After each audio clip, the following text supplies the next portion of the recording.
Welcome to Move Like This, brought to you by the Accounting Move Project and sponsored by Moss Adams and Sapro. On this podcast, we share ideas and hear from guests about how they find, retain, develop, and advance women and other underrepresented groups in their accounting firms. Now, on to our guest.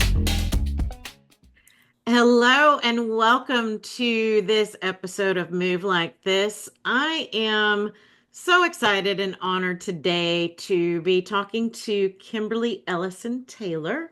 She is the CEO of KET Solutions, former chair of the AICPA Board of Directors, and founding member of Chief, which is a private network built to drive more women into positions of power and keep them there, which of course is very much in line with the mission of the Accounting Move Project. Your career spans leadership roles in accounting, technology, DEI advocacy, and so much more. So before we dive into our discussion, give me an overview of your career journey and what led you to where you are today. Bonnie, first of all, thank you so much for having me on the podcast. I'm excited to be here. And I'll tell you, my career has a number of different components to it, but what is more critical is people. People. So I worked at NASA Goddard Space Flight Center. I worked at Motorola. I worked at Prince George's County Government as a CIO. I worked at KPMG, and then I spent almost 17 years at Oracle. And no matter where I have been, it's always been about the people. And so I guess it's no surprise that I would find myself as a DEI leader talking and speaking about topics of inclusion. And inclusion and retention were always my two favorite aspects to speak about, because I know firsthand that people can really be our superpower. And I have just found that it's worked for me. I love that. And you're so right. Like nothing would happen if there were people out there doing it, right? I first became aware of you through your work at the AICPA and your powerful voice in championing diversity, equity, inclusion, and belonging in the accounting profession, an area I'm deeply invested in as well. So however, in today's climate, DEI has almost become the policy that shall not be named in certain circles. Voldemort. Yeah, Like Voldemort. Given that we are recording this on February 17th, 2025, how would you describe the current state of DEI in the accounting profession, and where have we made progress and where are we falling short? Oh my gosh, that's huge. Well, let me just start with what I believe to be a very uncertain time for many people. But what I have assured people is that the people who were allies and the people who believe in inclusion are still here. They're still here, willing to help. They're still willing to go the extra mile to help everyone, not just one particular group. And so I am happy that they're there. We need their voices. We need them to speak out and talk about the benefits of having a program that focuses on inclusion. And then I'll tell you, for many people, they're just wondering what's going to happen next. Because within diversity, equity, and inclusion, there are multiple elements of diversity that I think when people are not fully informed, that they are throwing out the baby with the bathwater, and there will be unintended consequences that in years to come, we will still find ourselves tackling, because there will be issues that we won't be able to fully get rid of.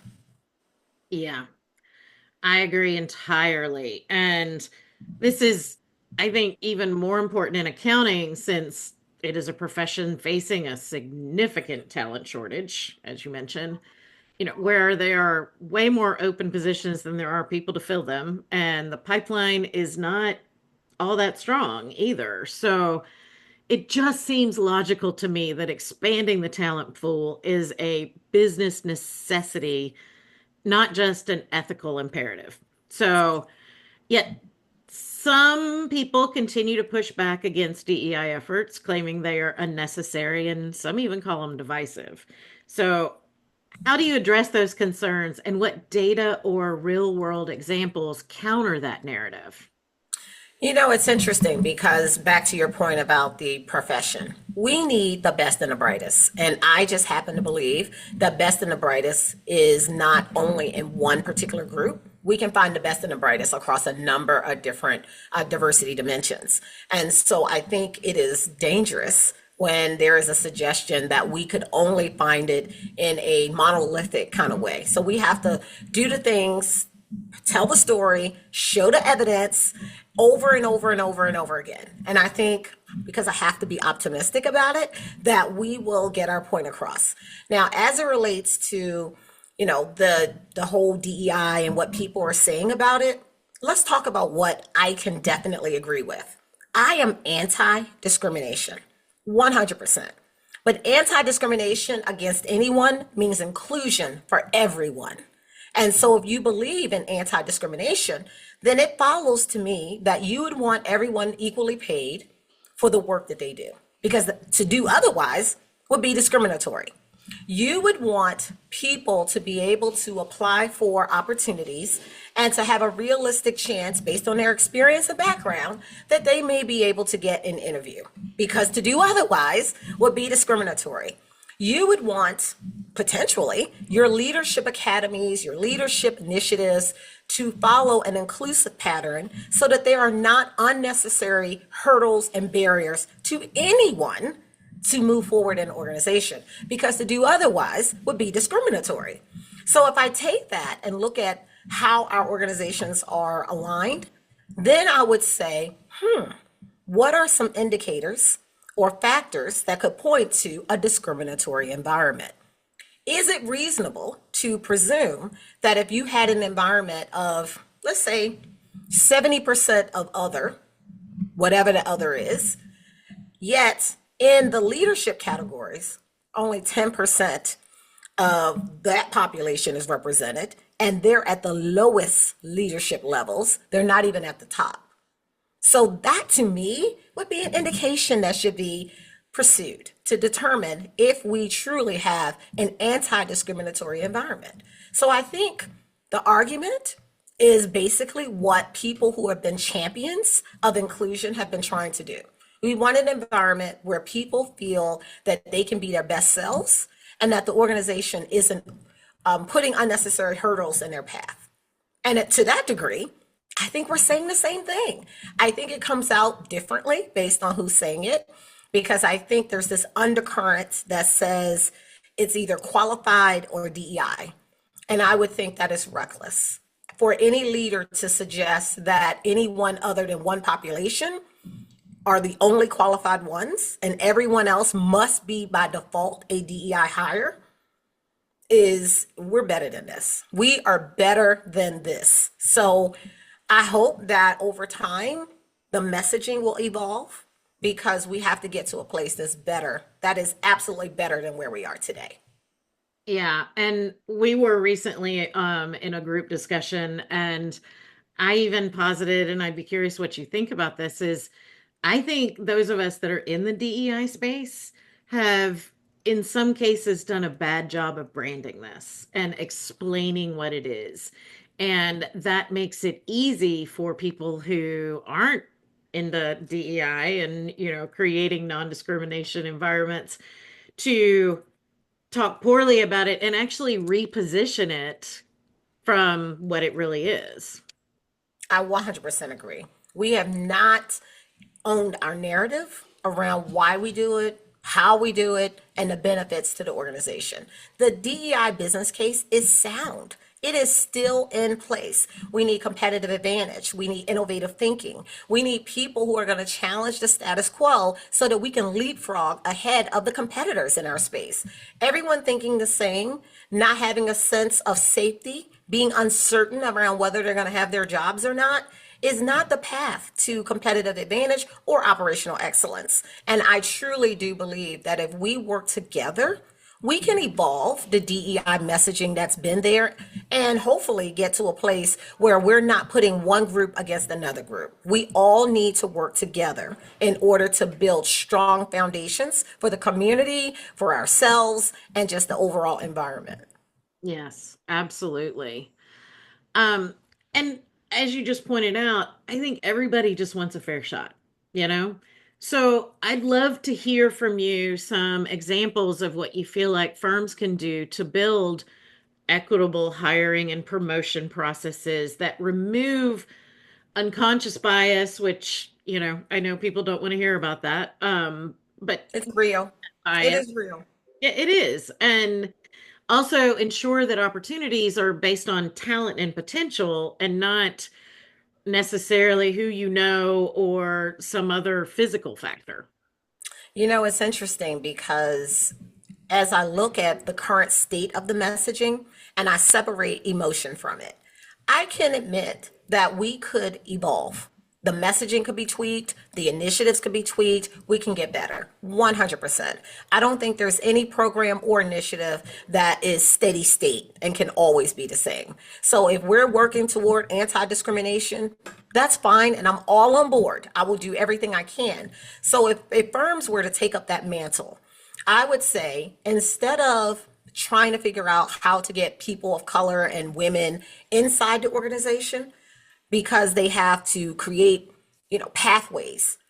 How about fixing the system so that everyone has an equal shot of getting through the system instead of having to create a pathway? I think that would be perfectly acceptable. Fix the system, not the process. Because right now we know, just as you said, it is about who you know. It's about getting your resume in front of the hiring manager so that you would have a realistic chance to really move forward. I think in order to fix the system, the firms would have to look at each one of their job descriptions. What things are in those job descriptions that create barriers to people who to apply? What skills, what competencies are you looking for? So that you can create an environment where people have an equal opportunity to actually get through to the next level. That's not saying they're going to get the job. And I'm not advocating that people should automatically get the job. I truly believe that the best and the brightest, people who work hard, people who are exceptional in what they do, if they were given an opportunity, they would be able to excel inside organizations. Most of the people I speak with, Bonnie, would tell me, Kimberly, we just need opportunity and access. Because with opportunity and access, they're confident in their abilities, their experience, their education to get to the next level. They're not even getting in the door to even be able to persuade someone that they have the talent in order to thrive inside the organization. So that would be the first thing I would ask. How many ways does someone have to walk around and go around your system and act and to actually get in? And I would probably look at the last 10 people across a number of different backgrounds and say what was their hiring experience. So that would be one thing. The next thing I would say is, as it relates to what I hear commonly, is special assignments, special initiatives, favoritism inside the organization.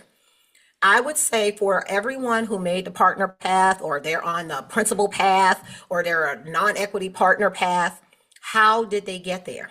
And they would have to do a realistic assessment to say, is that the path that we would advocate for everyone? Because if we're all running this race, then I would like to think that it wasn't because of a special assignment or a special initiative, or I went to someone's school, I went to their high school, that I was able to get a chance to get into the leadership role. I would hope it's because you believe that my work experience, all of the great assignment opportunities that I've been given, each one I excelled, each one I developed more and more, and I was able to walk through to the next level. So we're just talking about tearing down the systems that create the barriers, being honest and realistic about what those barriers are, and understanding that everyone's career path may require some tweaks that are specific to them. We are not all going to need the same things. And what's so interesting to me, Bonnie, about this discussion is that we don't raise our kids the exact same way. Now, I know everyone doesn't have kids, but surely some of us have brothers and sisters, we have cousins.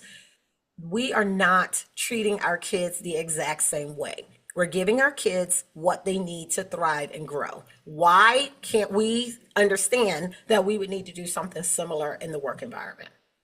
Yeah, I agree with that complete. And that's a great example talking about, how we're raising our kids. And I think there are some tools out there too. Like resume anonymizers, or when you're looking at, okay, we have one role and three people that we could potentially promote to that. Let's tear out the identifying factors and just look at the performance and how they are in not just technical skills, but also in networking skills and other things that are important to a senior level position within a firm. There are a variety of things that we can do, and a lot of them, they aren't hard. It's just different than how it's been done to date, I guess.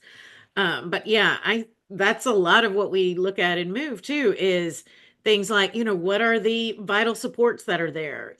Does somebody need an opportunity to network during the day because they can't necessarily do that at night because often they have to go pick up their kids and take them to the Sure. soccer game or whatever that is. So yeah, again, I think I hear a lot of times that, oh, it's just going to be so hard to do this. I'm like, it's really not. It's just thinking about it in a different way, which we do all the time with other tasks. Why can't we do it with this?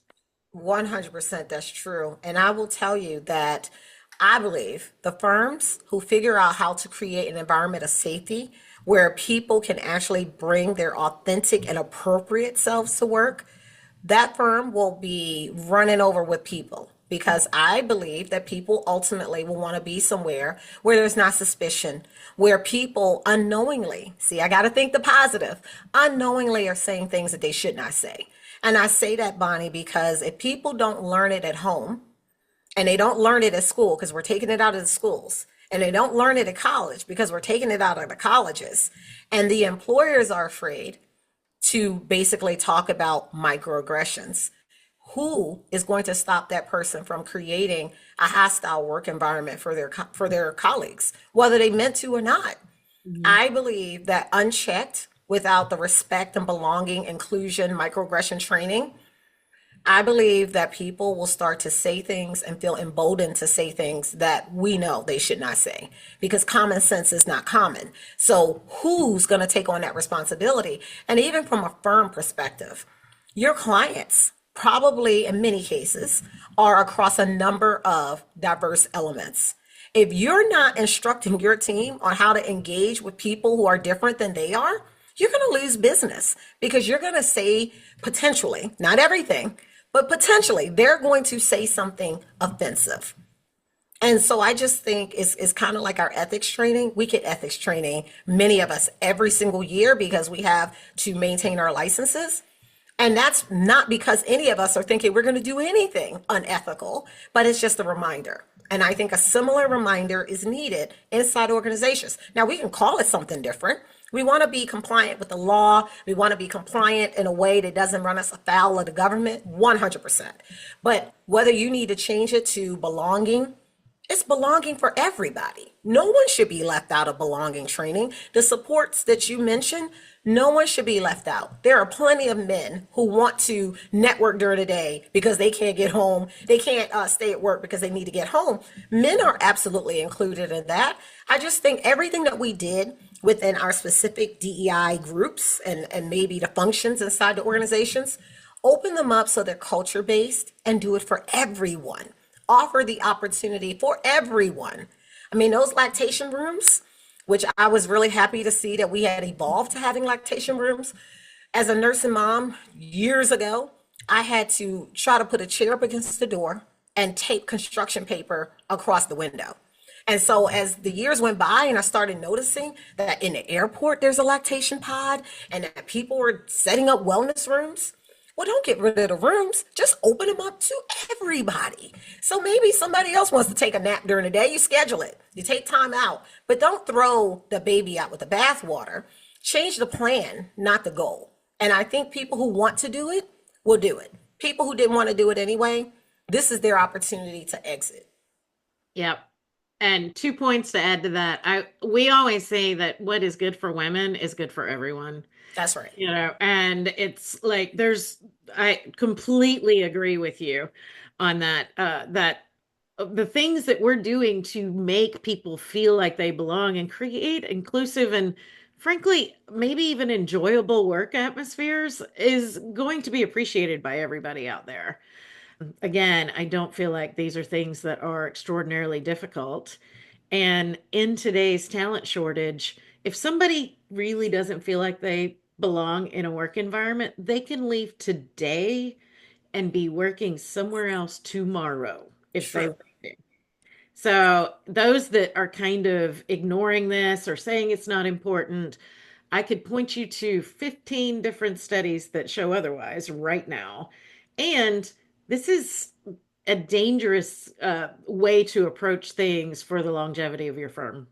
It just is. One 100%. Because at the same time that we're talking about anti-discrimination, as long as you don't have that undercurrent that says every time you hire someone other, that you're going to have to super justify why you hired them because there's an implicit thought that they're not qualified, so you have to prove that they're qualified. As long as we can get rid of that part of the discussion, I think this could be a positive discussion because it's a positive discussion that says we don't just want one seat for women. All of the seats potentially could be our seats. Because if we were given access and opportunity and an understanding of how we actually move forward in a fair way, because when I grew up, fair wasn't even the word. My parents always said life wasn't fair. So if we're going to put fair in play, then fair would mean that everyone would have an opportunity to succeed. And potentially we would have, instead of one woman seat, we'd have 5 or 10 women seats because we've earned it, not because we were the DEI hire. Yeah, for sure. Well, we've kind of touched on this, but I'd love your thoughts on, looking ahead. Firms need to stay innovative and attract and retain top talent. And we also need to meet client needs that are constantly evolving. So, how can firms, I guess, authentically communicate their commitment to inclusion in a day when sometimes people look at that as coded language? But how can they communicate this both internally to their teams and externally to their clients and prospects and all the other people in their audience?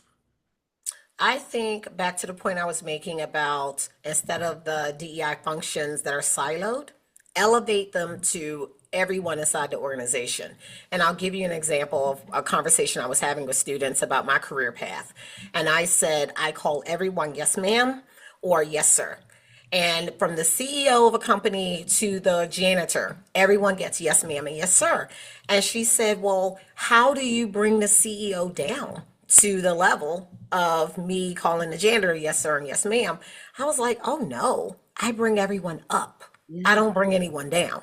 So I've elevated the janitor to the same level for me as the CEO because respect and being concerned about someone's well-being does not depend on what position they sit in. Back to the point that you just asked, I think if we elevate these programs to the culture inside the organization, the culture should be inclusive. And I don't think we should have one word that becomes weaponized. DEI should not be weaponized, but it is what it is. We did a terrible job of probably messaging it the way that we should have. So now the word has been taken from us. We're going to look for some new words. We're going to be anti-discrimination champions. We're going to be advocates for all. We're going to be for the people. Whatever it is, I think it's the same thing that we've been saying. But that group was very instrumental in helping to create pathways because the status quo systems were not effective and being truly inclusive in many cases, not all. So instead of looking for those pathways, we're going to have to ask the hard questions about every level of our employee experience. And we're going to have to really be data driven, which is going to be challenging because some people are going to want to resist. It was easier not to know, to be honest, I think in some cases from some of the things I've seen. It was easier not to know when we were not as inclusive as we needed to be. And those numbers would tell the story. The numbers actually do tell the story. And I think that for firms, they have to understand that what you do inside the firm is going to trickle out to your clients. And if you really want to be inclusive of clients and you want to have more deeper relationships with your clients, add more business, your clients don't all look the same. And I have met people though who said, Kimberly, all my clients are the same. Let's just say for that exception. But if your clients are women, people in the LGBTQIA community, and let's just be honest, you don't know. We have taken an extreme with transgender. It's true. But we've said, I've seen numbers, Bonnie, that said that was like 1%. 1%. So that means you're more likely to meet someone else in the LGBTQIA plus community than someone who was transgender. And even if you didn't meet them directly, you met their mother, you met their father, you met someone in their family. So you can't be offensive. You can't be anti Semitic. You can't be anti Islamic. You can't be anti against anyone's ethnicity or race. We are such a melting pot that to say any of those things and to be able to get away with it means you are in an echo chamber. Because if you were not in an echo chamber, you would not be able to say it because you wouldn't know who you could say it to. Who could you actually say anything that offensive to? Mhm. So I would say firms will have to evaluate how their systems work and how their systems benefit one population versus another. They're going to have to look at their partner tables and look around and see who's not there. And they're going to have to determine that if they're not there, did they not get there because they couldn't not get there? Or did they not get there because there was something in the system that made it difficult for someone else other than the group they're looking at to be seated at the table? Mhm. And I think it's going to take some hard lessons to look at it from this angle. I will be honest with you. I think it was easier to let DEI sit. It was a pathway, was a band-aid. But when they rip the band-aid off, now it brings broader questions about the systems that are in place inside the organizations. And I think if we're serious and we don't think this DEI or qualified, we are going to have to address those questions about the culture and the environment. And I think the leaders should be inspirational. The leaders should be talking with their team members. They should be saying, listen, we care about our people. We are an inclusive environment. We want you to be safe. We want you to feel like this is a place where you can be yourself. You can tell us no, because that's always my measure, Bonnie, of whether or not you're in a sense of you have a place of belonging. Could you be in a conference room and say no? And everyone else is saying yes. Can you say no? That tells me if you feel comfortable or not. And I think for firms who are grappling with this, don't just do it for the other. Do it for everyone. Offer everyone the same programs, the same opportunities. I wouldn't get rid of ERGs. I would add allies to the end and open them up to every single person potentially who would want to come. Some people won't come anyway, even if you opened them up. But I would open them up. People still need a place where they can communicate, connect, discuss, and talk about how to advance and move forward. If you don't give them that opportunity, there will be a mutiny, no doubt, that will start to form. And people will find other places where they want to work. So we have an opportunity. People are relying on us. They're relying on us to be and bring the best and the brightest inside the organization. They're relying on us for leadership. Leaders lead people. And people are not monolithic. And I don't know how anyone thinks that we're just going to have basic, plain, generic operations without people being themselves, because we're all very different. Even if it's seemingly homogeneous, people are still different. And I think that it's almost like we're trying to wipe that away, and it will not happen. Mm-mm. No, completely agree. And I love the point of even if they seem homogeneous, they're not, because they're 31 different elements of diversity. And I mean, I know we tend to focus on a handful of them, but there are so many things that make us unique individuals, and that's what makes us interesting. Who wants to be in a room full of people that are exactly like them? I mean, to me, that would be boring. And another thing too, when you were talking about partner groups and are we seeing a fair representation of the people within the firm and the people that we're serving? One of the things I hear in my research is that particularly Gen Z, but a lot of people, that's one of the first things they do when they're considering an employer is they go look at the leadership team. And if they don't see representation that looks anything like them or sounds like them or has a unique name like they do or whatever that is, whatever is important to them, they're going to go on to somebody else. So not only do we need to make the hiring process and everything as fair as possible, we also need to look at those leadership groups, because you're not going to get an opportunity to even talk to the young talented young people, because they want to make sure that they're working in an environment that is interesting and multicultural and represents the atmospheres that they're used to from their, high schools, colleges, and everything else. 100%. I have a 22-year-old and I have a 20-year-old. And they are in their Gen Z bubble because they expect that everyone is going to be multicultural, very inclusive. And I have to remind my kids over and over again that the world is not always fair, that they're really going to have to work really, really hard. And they're probably going to have to be more transparent about how they did it, not just what they did. Because if people are questioning how they did it, then that tells me that they believe that they got what they got because they were in the DEI area, not because they were taking AP classes or got really great scores on the ACT and SAT. None of that matters if people think that just because of the color of your skin or your gender, ethnicity, or religion, that you couldn't possibly achieve great things, which is why I always encourage audiences to get the highest credentials they can get in their field. Because some of the things that we need to do to prove it out are certainly going to be around well respected credentials, which is why I've been delighted to be a certified public accountant because I didn't get the Baltimore test. I didn't get the woman test. I got the test. And I think that that is very important for people to understand that while we're going through this little, hopefully small phase in our history, that we can do this. We can get past it. We can work together. We should still be allies. We should speak up when we can, when it's safe to do so. And that we should just prove it out, be a demonstration of what we're saying. Yeah, absolutely. And I love and needed your positive attitude because it is easy when you see things going on that just seem unfair and people that are being treated poorly and things like that, that to really kind of start wallowing in that negativity. And, that's not going to make any change. Mm, We have to be positive, and that is a really phenomenal reminder from you, for me, and hopefully for others that are listening too. absolutely, Bonnie.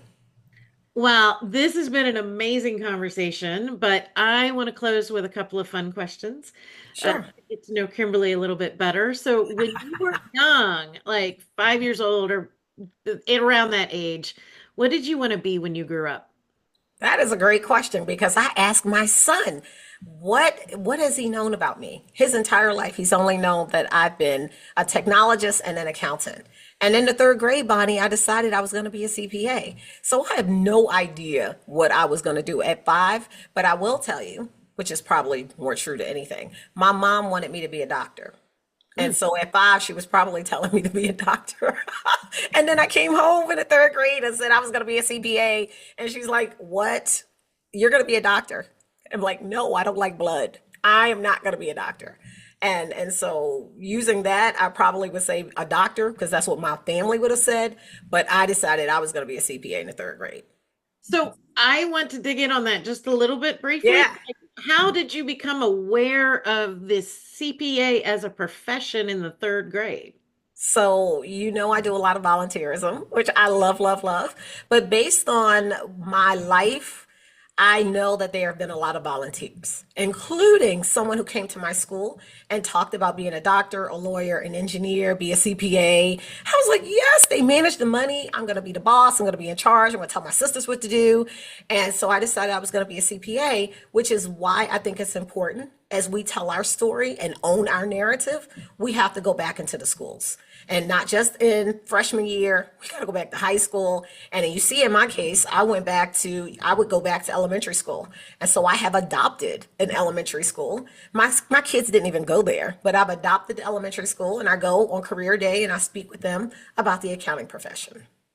I love that so much. I have talked to, there are a number of move firms that have done similar things where they're adopting high schools and middle Hmm. elementary schools, and just I think a lot of getting people into the profession is letting them know that the profession exists at a young age. Because as a kid, you only know what you experience, and that tends to be doctors, teachers, Yeah. maybe firemen, those kind of things that you think of. And unless you have a CPA in your family, You don't know about that. So I love that that was what brought you to this, and you decided at such a young age to do that.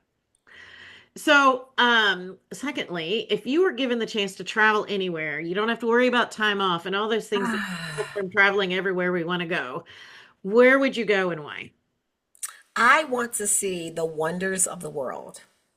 And I want to go to each country without fear of the political environment or being locked up and kept and having to get treated back to the country.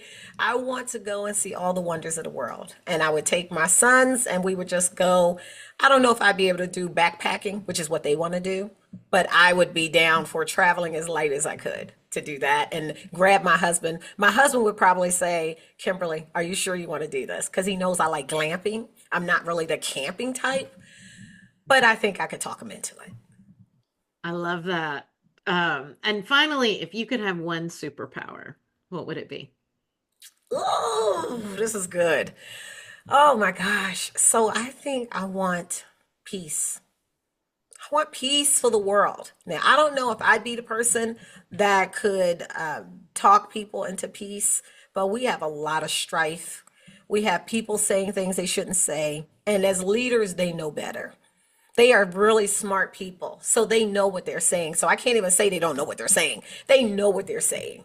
And they are saying hurtful things that are not conducive and helpful to being the leader that they should be. And they should want to be the leader for all of us. You're not the leader for just one group, you're the leader for all of us. We should have leaders that we hope our kids will want to be like. So for me, I'd have to say the ability to inspire peace and positivity in the world so that we can step up to the leadership we should. If I had the magic wand and can give you that power, I would do so right now. And I think it's something we should all aspire to. I love that. Yes. Well, thank you so much for being here. I have so enjoyed our conversation, Kimberly, and hope to have many others in the future. And I am wishing you all the success and that you keep going out there and saying all these things to as many people as possible. Thank you, Bonnie. Thank you for listening to Move Like This, brought to you by the Accounting Move Project and sponsored by Moss Adams and Sapro. If you'd like to learn more, visit our website at accountingmoveproject.com. Don't forget to subscribe and share with your friends and colleagues too. I'm your host, Bonnie Buol Ruszczyk, and until next time, keep moving forward.